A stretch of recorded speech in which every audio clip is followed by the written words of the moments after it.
your property's currently on the market, nobody's living there, you're living somewhere else, or you moved out of state, what have you. Here's a couple things to think about on that vacant listing, okay? Number one, make sure that you got heating fuel to your property. If it's an oil heat, you've got to make sure that the tank's full so you're not going to run out of oil, while you got to kick the heat up.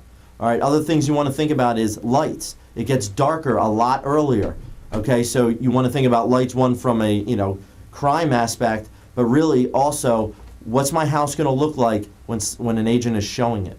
All right, so you want to make sure that you have lamps in the rooms, and you want to make sure that you have overhead lighting, that those bulbs all work. Just do a quick walkthrough.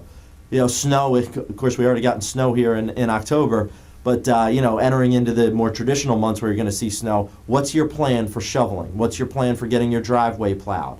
These are all things that you just want to think about. Who's going to check in on the property? Maybe you talk to your agent about it, and they're going to get into the property once every couple weeks. What happens with a vacant listing is it just tends to get stale, because nobody's getting in there 2-3 weeks at a clip. And, the buyers can tell that, and it makes for a much harder sale.